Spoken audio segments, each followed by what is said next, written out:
Hey guys, welcome back to my YouTube channel. तो guys, सुबह हो चुकी है और मैं नहा धोकर बिल्कुल रेडी हो चुका हूँ। आज का दिन काफी बिजी रहने वाला है, इसलिए सबसे पहले जल्दी जल्दी घर का सारा काम निपटा लेते हैं, क्योंकि आज मेरे घर के सामने नई सड़क बनकर तैयार हो गई है।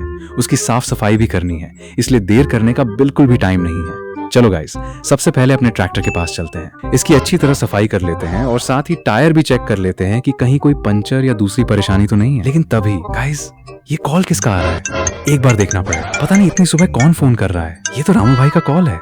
मैं जल्दी से फोन उठाता हूँ। हाँ रामू भाई, बोलिए, क्या काम है? अरे निशु भाई, कहाँ हो? आज मेरी शादी है, तुम जल्दी से अपना डीजे लेकर मेरे घर पहुंचो। ये सुनते ही मुझे याद आया कि आज तो सच में रामू भाई की शादी है और मेरा डीजे पहले से बुक है। मैंने तुरंत कहा, ठीक है रामू भाई, मैं अभी अपना डीजे लेकर निकलता हूँ। तो गाइज, अभी अभी रामू भाई का फोन आया। उन्होंने मुझे जल्दी से डीजे लेकर आने के लिए कहा है, इसलिए अब मुझे बिना देर किए अपना डीजे तैयार करना होगा। लेकिन निकलने से पहले मैं एक बार अपने डीजे की हालत देख लेता हूँ। मैं जैसे ही डीजे के पास पहुंचता हूँ, मेरी नजर उसके टायरों पर पड़ती है। टायर काफी पुराने हो चुके हैं, वायरिंग भी ठीक नहीं लग रही और लाइट्स भी सही से काम नहीं कर रही हैं। एक पल के लिए लगा कि अगर ऐसे ही निकल गया तो रास्ते में बड़ी परेशानी हो सकती है। इसलिए मैंने तय किया कि सबसे पहले डीजे को गैराज ले जाकर पूरी तरह रिपेयर करवाऊंगा। वहीं इसके नए टायर लगेंगे, नई वायरिंग होगी, नई डीजे लाइट्स लगेंगी और पूरा डीजे पहले से भी ज्यादा शानदार बन जाएगा।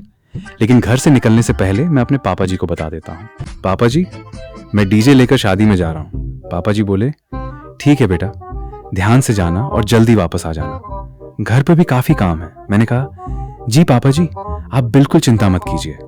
अब पापा जी की बात सुनकर मन को भी हिम्मत मिल गई। चलो गाइस, अब ज्यादा देर नहीं करते, जल्दी से डीजे स्टार्ट करते हैं और गैराज की तरफ निकल पड़ते हैं।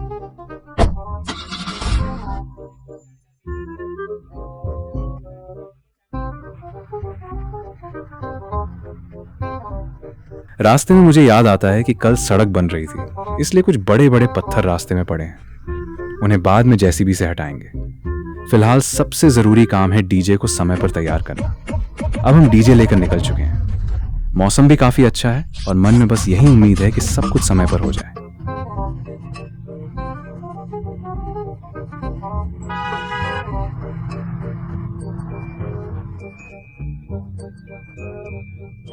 लेकिन एक दिक्कत अभी भी है, हमारा डीजे बिल्कुल स्पीड नहीं पकड़ रहा, काफी धीरे धीरे चल रहा है। शायद लंबे समय से इसकी सर्विस नहीं हुई है, इसलिए रिपेयरिंग करवाना बहुत जरूरी है।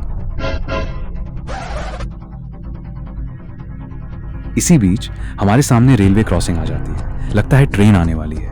मैं तुरंत अपने डीजे की स्पीड कम करता हूँ और आराम से ब्रेक लगा देता हूँ, लेकिन ब्रेक भी पहले जैसे काम नहीं कर रहा। मैं मन ही मन सोचता हूँ, बस भगवान करे सब ठीक से हो जाए।